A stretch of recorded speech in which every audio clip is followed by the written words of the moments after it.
Welcome to YouTube channel Y R S class में एक बार फिर से आप सभी लोगों का बहुत बहुत स्वागत है।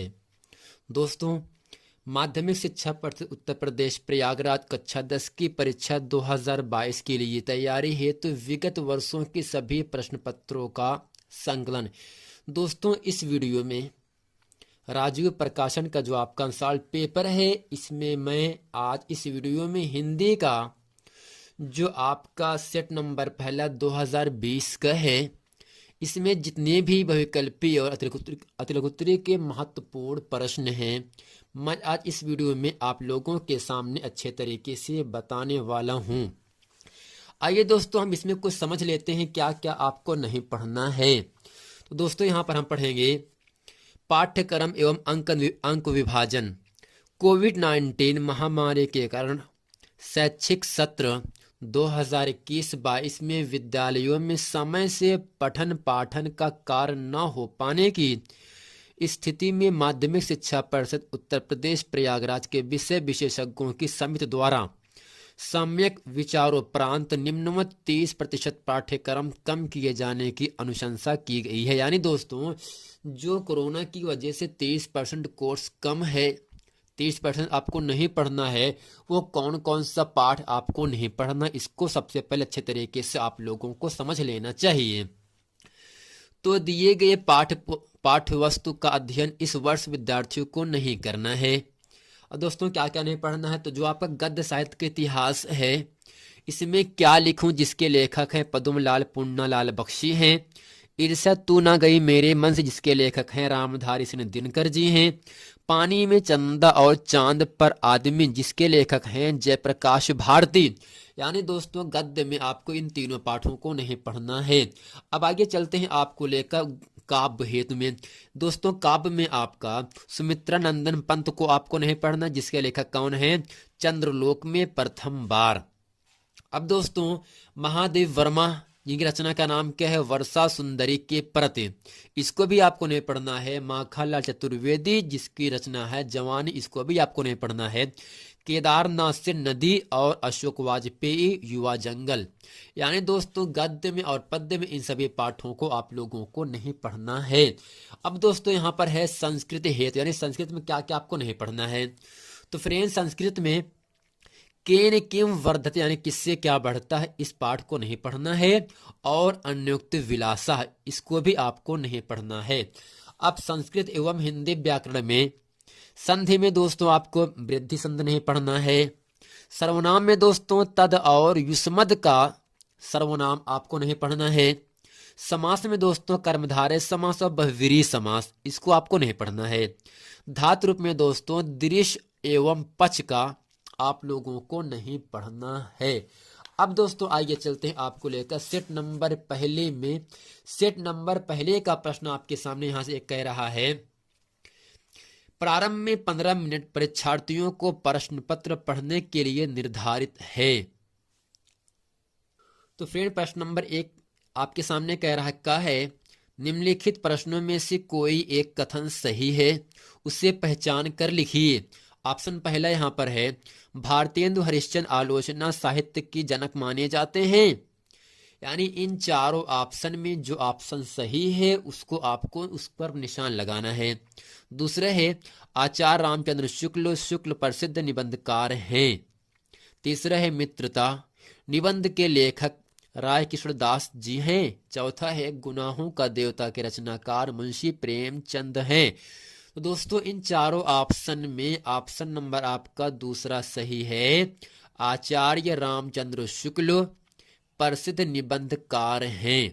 जबकि दोस्तों, जो मित्रता पाठ है इसके लेखक कौन हैं, आचार्य रामचंद्र शुक्ल जी हैं। यानी इन चारों में ऑप्शन नंबर केवल आपका दूसरा ही सही है। प्रश्न नंबर ख आपके सामने यहां से कह रहा है, निम्नलिखित कृतियों में से किसी एक कृति के रचनाकार का नाम लिखिए। यानी दोस्तों, आवारा मसीह किसने लिखा, अर्धनारीश्वर जो रचना है इसके कौन लेखक हैं, क्या भूलूं क्या याद करूं और पंचवटी। दोस्तों, इसमें जितने जो चार ऑप्शन है चारों का हम उत्तर आप लोगों को बताएंगे। प्रश्न नंबर ग है, यात्रा के पन्ने किस विधा पर आधारित रचना है। घ है, सरस्वती पत्रिका किस युग में प्रकाशित हुई। प्रश्न नंबर अ है, ठरुआ कलब के लेखक का नाम लिखिए। प्रश्न नंबर दूसरा यहाँ से दोस्तों आपके सामने कह रहा है, का है प्रगतिवादी कविता की किन्हीं दो विशेषताओं का उल्लेख कीजिए। जो प्रश्न है 2 नंबर के लिए आपसे पूछा जाएगा।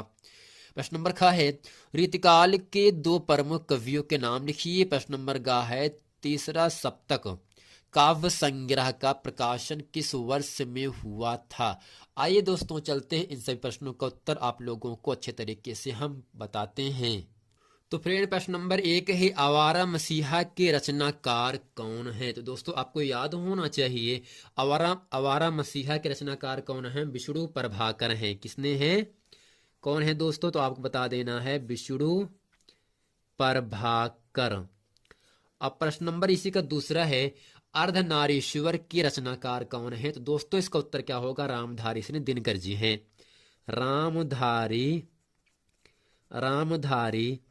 सिंह दिनकर, रामधारी सिंह दिनकर। प्रश्न नंबर तीसरा है, क्या भूलूं क्या याद करूं की रचनाकार हरिवंश राय बच्चन। हरिवंश राय बच्चन हैं। अब दोस्तों जो पंचवटी है इसकी रचनाकार कौन है। दोस्तों इसकी जो रचनाकार है वो कौन है, मैथिली गुप्त है। मैथिली शरण गुप्त। तो फ्रेंड आपको याद क्या रखना है, आवारा मसीह के रचनाकार विष्णु प्रभाकर जी हैं, अर्धनारीश्वर के रचनाकार रामधारी सिंह दिनकर जी हैं, क्या भूलूं क्या याद करूं के रचनाकार हरिवंश राय बच्चन हैं, पंचवटी के रचनाकार मैथिली शरण गुप्त जी हैं। प्रश्न नंबर दोस्तों गाप के सामने यहां से कह रहा है, यात्रा के पन्ने किस विधा पर आधारित प्रश्न। दोस्तों इसका उत्तर क्या होगा, यात्रा के पन्ने यात्रा साहित्य पर आधारित है। तो यहां से लिखेंगे इसका उत्तर, यात्रा के पन्ने यात्रा साहित्य पर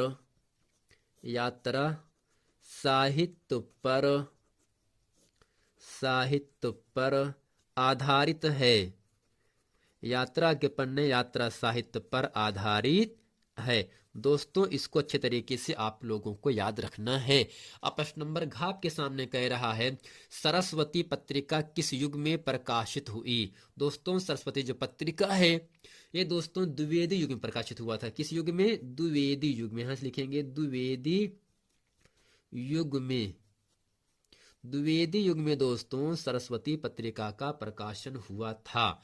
अब प्रश्न नंबर दोस्तों अड़ा आपके सामने यहां से कह रहा है, ठलुआ कलब के लेखक का नाम लिखिए। दोस्तों ठलुआ कलब के लेखक कौन है, तो आपको याद होना चाहिए गुलाब राय जी हैं।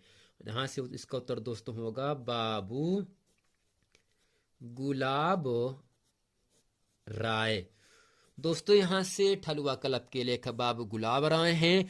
सरस्वती पत्रिका किस युग में प्रकाशित हुई, तो इसका उत्तर हो गया द्विवेदी युग में। और यात्रा के पन्ने किस विधा पर आधारित प्रश्न है। दोस्तों यात्रा के पन्ने यात्रा साहित्य पर आधारित है। अब दोस्तों प्रश्न नंबर दूसरे का प्रश्न नंबर का आपके सामने यहां से कह रहा है, प्रगतिवादी कविता की किन्हीं दो विशेषताओं का उल्लेख कीजिए। यानी दोस्तों ये प्रगतिवादी कविता है, इसकी हमें जो 2 विशेषता है उसको लिखना है। दोस्तों इसमें नंबर 1 में लिखेंगे इसकी विशेषता में सामाजिक यथार्थवाद। सामाजिक यथार्थवाद। दोस्तों दूसरा क्या होगा यहां आपके सामने, दूसरा आपका होगा क्रांति की भावना। क्या होगा, क्रांति की भावना। यानी दोस्तों प्रगतिवादी कविता की 2 विशेषता का नाम क्या है, सामाजिक यथार्थवाद है, दूसरा क्या होगा क्रांति की भावना। प्रश्न नंबर खा आपके सामने यहां से कह रहा है, रीतिकाल की 2 कवियों के नाम लिखिए। यानी रीतिकाल के हमें जो 2 कवि हैं उसका हमें दोस्तों नाम लिखना है। तो पहला क्या होगा दोस्तों, यहां से पहला कवि कौन रीतिकाल के हैं, तो यहां से इसका उत्तर होगा बिहारी जी हैं। कौन है दोस्तों, बिहारी। दूसरे कौन कवि हैं? दूसरे कौन दोस्तों कौन है? भूषण जी है। कौन है? भूषण है दोस्तों। रीतकाल के दो कवि का नाम क्या क्या है? बिहारी जी पहले हैं, दूसरा बार कौन है? भूषण जी। ये जो दो कवि हैं ये दोनों दोस्तों रीतकाल के कवि हैं। अब प्रश्न नंबर ग आपके सामने कह रहा है, तीसरा सप्तक काव्य संग्रह का प्रकाशन किस वर्ष में हुआ? दोस्तों जो तीसरा सप्तक है इसका काव्य संग्रह का जो प्रकाशन हुआ था वह सन 1959 ईस्वी में, 59 ईस्वी में तीसरा सप्तक का प्रकाशन हुआ था। दोस्तों उम्मीद करते हैं इस पूरे वीडियो में प्रश्न नंबर 1 से लेकर प्रश्न नंबर का खा गा घा अड़ा और दूसरे प्रश्न नंबर का खा गा इसे अच्छे तरीके से आप लोग समझ गए होंगे। दोस्तों इसके नेक्स्ट वीडियो में हम आप लोगों को प्रश्न नंबर 3 और प्रश्न नंबर 4 अच्छे तरीके से आप लोगों को बताएंगे। मिलते हैं दोस्त नेक्स्ट वीडियो में, तब तक के लिए थैंक यू।